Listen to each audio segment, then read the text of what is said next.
Olá, amiguinhos. Começamos a parte de química orgânica do nosso curso, né? Teremos algumas aulinhas tratando de química orgânica. Por volta de 1777, um químico alemão propôs, não é, que se dividissem as substâncias em compostos inorgânicos e orgânicos, não é? A princípio era assim, essa química inorgânica iria estudar os compostos de origem mineral. E a química orgânica iria estudar os compostos de organismos provenientes de organismos vivos, não é? Bom, com essa ideia, o Berzelius, um outro químico, não é? Falou assim, bom, teoria da força vital. Para que existam compostos orgânicos, eu precisava de matéria viva para que eles pudessem existir, para sintetizar esses compostos orgânicos só em substâncias, em organismos vivos, não é? Bom, de repente um discípulo de Berzelius, brincando lá no seu laboratório, vai pegar um sal chamado cianato de amônio. Vamos dar uma olhadinha o que esse discípulo do Berzelius fez com esse sal. Então ele aqueceu o cianato de amônio e obteve ureia, que é um composto orgânico, não é? Proveniente de matéria teoricamente viva. Então ele pegou um composto inorgânico, um sal inorgânico, aqueceu isso no laboratório e obteve um composto orgânico. Então, com essa experiência, parece simples, não é? Desbancou a teoria do Berzelius dessa força vital. Então, a química orgânica teve que ser assim, reformulada, né? O que é isso? O que se estuda em química orgânica? Então, agora a gente estuda como a presença de carbono é ostensiva, não é? Se diz hoje em dia que a química orgânica vai tratar desses compostos, onde basicamente existem carbono, cadeias carbônicas, não é? Bom, o Kekulé, não é? Vai começar a estudar isso, e essa síntese que o nosso amigo Wöhler fez, não é? Inicia assim, não é? Nos químicos, uma grande vontade de sintetizar outras coisas, né? Animados com essa síntese dele, começam a sintetizar várias substâncias orgânicas.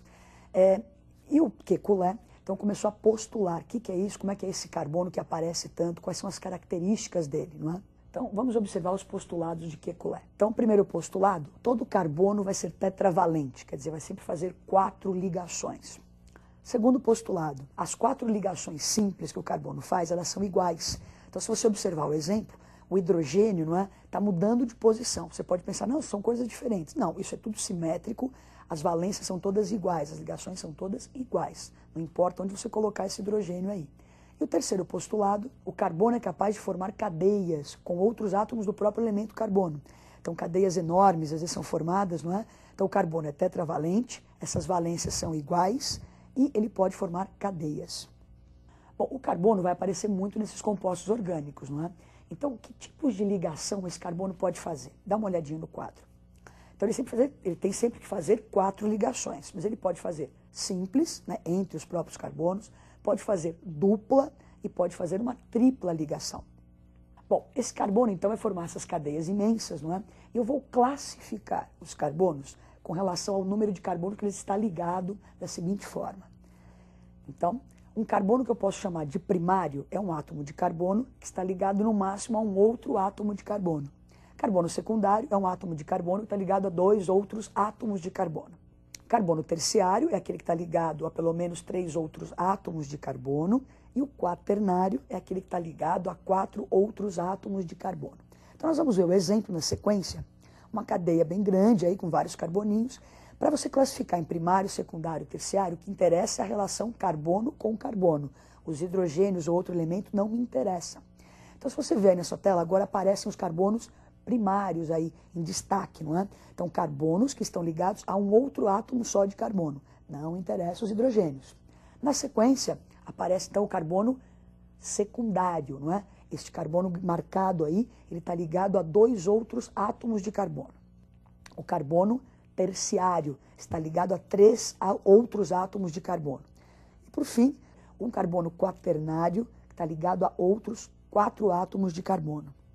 Bom, o que acontece? Essas cadeias são imensas, não é? Às vezes, para você representar todas as ligações existentes, é muito chato, fica uma coisa muito, uma poluição muito grande. Então, é possível você condensar isso e representar essas cadeias de uma maneira mais simples. Então, a gente vai ver alguns exemplos dessa situação.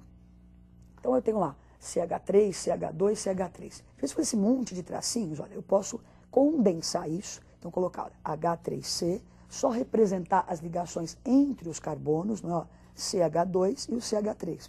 Em alguns momentos a gente pode nem colocar esse tracinho entre os carbonos, colocar tudo emendado, CH3, CH2, CH3. Mais um exemplo. Bom, então aí também, né, nós temos o CH2, uma dupla, CH, CH3, também posso então enxugar isso da maneira que está representada ali. Então, CH2, a dupla, CH, CH3. Insisto ainda, tem alguns lugares que eu posso tirar esses tracinhos também. Próximo exemplo. Então, é só para você ir vendo as possibilidades, não é? Então, CH3, C dupla O, CH3, condenso tudo isso e escrevo lá. CH3, CO, CH3. Mais um exemplo. Então, cadeias cíclicas, vamos comentar daqui a pouco, classificar as cadeias, não é? Então, é um ciclo, a coisa está fechada ali. Então, eu posso representar enxugando os hidrogênios ou por figuras geométricas, não é? Nessas figuras geométricas, cada cantinho, cada aresta dessa daí representa um átomo de carbono. E os hidrogênios nem aparecem, não é? Só se for um átomo diferente de carbono é que eu preciso escrever. Senão esse desenho indica que são carbonos ligados e completando as ligações sempre com hidrogênio. Mais um exemplo.